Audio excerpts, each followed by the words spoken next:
I was speaking to the government minister earlier. Good morning to you. She said that the government doesn't comment on market movements. That's fair enough, isn't it? Well, of course, the Chief Secretary to the Treasury, Chris Philp, did comment on market movements on Friday, and he said that financial markets were welcoming what the Chancellor did. So it seems that they are happy to comment when they think things are going well and less happy to comment when things are going less well. What we need to hear from the government is a credible plan for the public finances and a credible plan to grow the economy.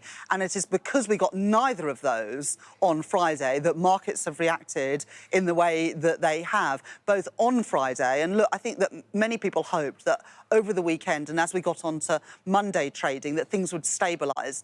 That hasn't happened so far, and the pound is now at an all-time low against the dollar. That is very concerning because what it means is that the things that are priced in dollars, gas and oil, but also other things, will go up in price, adding to the inflationary pressures and the pressure on the cost of living here in the UK. But it's also pushing up government borrowing costs, which means more government spending will go in servicing the debt. And that will in turn mean higher borrowing costs for ordinary families in Britain through their mortgage rates and elsewhere. So this is a serious situation, a cause for concern. I started my career at the Bank of England, and I've got to say, I have never seen anything like this before. And the Chancellor, instead of doubling down at the weekend on his position on Friday, needs to now set out credible plans. Yeah, but there are key parts of the budget, aren't there, that you agree with, such as the reversal of the national insurance increase and the cut in the basic rate of income tax. It must be pretty tricky being the party in opposition when there are storm busters like that people really welcome. We support, of course, support for ordinary working people, those people on modest and middle incomes. You'll remember that we opposed the increase in national insurance contributions when it was first proposed. We voted against it, and we said that when it came in April, it was the wrong tax at the wrong time. Liz Truss and Kwasi Kwarteng voted for those increases in national insurance that they are now rightly reversing. And for similar reasons, we support the cut in the basic rate of tax from 20p to 19p, because the truth is ordinary working people on modest and middle incomes are struggling at the moment with the rising costs of energy, with the rising costs of the food shop, and wages not keeping up. And so while we support those measures, the targeted measures to help people on those modest and middle incomes, I do oppose the cuts in taxes for the very wealthiest in society. I think it is grossly unfair to be cutting taxes for people earning more than £150,000 a year, a tax cut that means that somebody earning £1 million a year would get £50,000 every year in lower taxes, at a time when it is people at the bottom and in the middle who are struggling most with the rising cost of living. This idea that trickle-down economics, that somehow giving more to people at the top is going to help everybody else, hasn't worked in the past. I don't believe it will work today. I did put that to the minister and made the point that it was £53,000 was 53 years of universal credit uplift, which the government has taken away. She didn't accept that as an argument.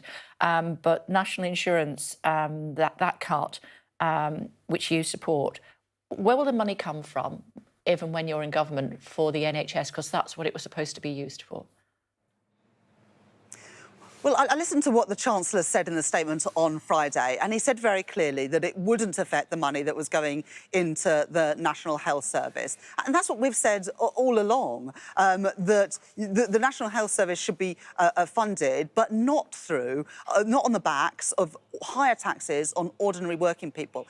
I want a fairer tax system. That's why, for example, I've said that there should be an extension of the windfall tax on the enormous profits that energy giants are making at the moment. Because right now we've got a situation where, because of Putin's war on Ukraine, everybody is facing higher energy bills, but the energy giants are making unimaginable profits, and the government are leaving that on the table, putting all of the costs of their energy package on current and future taxpayers. That is not the right approach when we have already got so much government debt and so much government borrowing. We need to put our public finances on a sustainable footing, but we also need our public services on a sustainable footing, because economic growth also requires having young people leaving school and college with the skills needed for the world of work.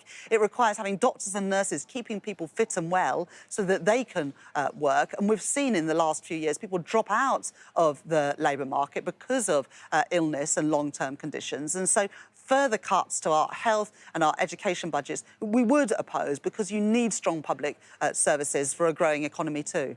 You brought up energy bills there. The government says that it's capped at £2,500 for 2 years. From what we've heard from you guys, you're only talking about help for 6 months. What would you do after that if you were in power?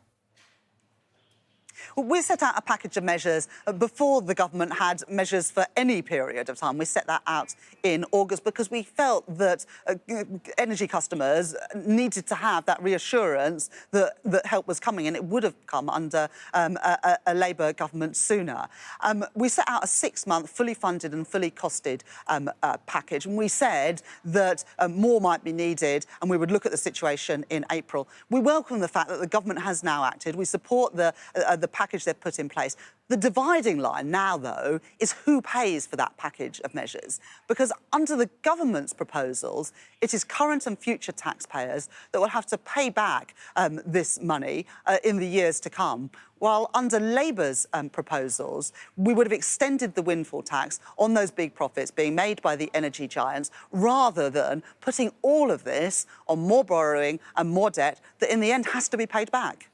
So just to clarify, you support the government's 2-year cap at £2,500 on energy bills?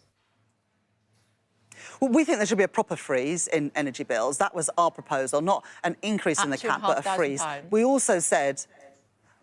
No, so at the moment, prices are £1,971 on average per year. We would have frozen bills at that level rather than allowing them to go to £2,500. And we also said that people on prepayment meters shouldn't be paying a premium when they are usually some of the poorest people in society. But we do support the energy package. We would do a little bit more on that front, as I've said. But the big dividing line on this is about who pays for it. And under Labour, we would ask the energy giants to make more of a contribution, not just whacking it on government borrowing and government debt.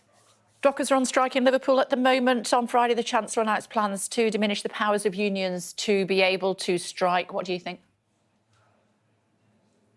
The best thing that Labour can do to help striking workers is to get a Labour government. And I understand why working people are taking industrial action. They're seeing their wages not increase with the rising cost of living. They're seeing inflation spiral out of control. And they're worried about how their families are going to get through the next few months when their wages aren't keeping up with the rising cost of living. It's why we need to get a grip of inflation. And the bonfire of workers' rights and the greater restrictions on trade unions' right to organise, that is not the right way to deal with this. The right way to deal with this is to sit down with trade unions and working people and work out what is a fair and affordable deal. We didn't have industrial action like this when Labour was last in government because we treated working people with respect. This government seems to want to blame working people for the challenges that we see in our economy at the moment, when the real people to blame for those challenges is this Conservative government. Of other thoughts before I let you go. Thank you for giving us the time. The RMT chief at Mick Lynch says Sir Keir Starmer must cosy up to working class people. Does that mean you joining the Dockers on the picket line later on? As I said, Kate, the best way that the Labour Party can support working people is to get a Labour government. And that's why at conference today, I'll be setting out Labour's plans to get good jobs and investment here in Britain, the jobs here, the factories here, through investment in the industries of the future, like electric vehicles, offshore wind, green steel, hydrogen technology. That is the way to support working people, to get a Labour government. And after 12 and a half years in opposition, that is what I'm determined to do.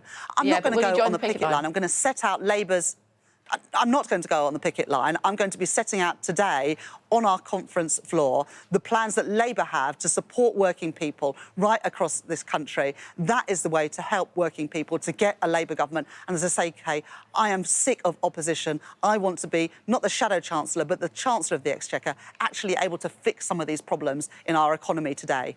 Final thought. You're in Andy Burnham's manor at the moment, of course, northwest England. He says he hasn't ruled out returning to Westminster. Would you support him as Labour leader? Well, Keir Starmer is the leader of the Labour Party. Not my question. And I'm really proud to serve as his shadow chancellor. We don't have a vacancy for leader of the Labour Party. Keir Starmer is leader of the Labour Party.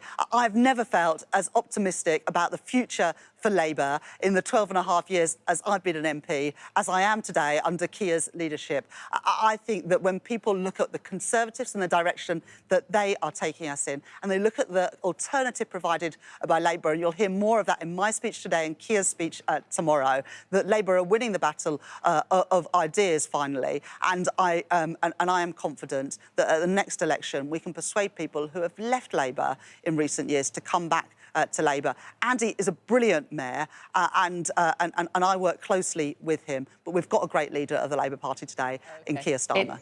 OK, it's good. I thought it was worth asking. It's good to talk to you. I look forward to catching up with you a bit later on in Liverpool. Thanks very much.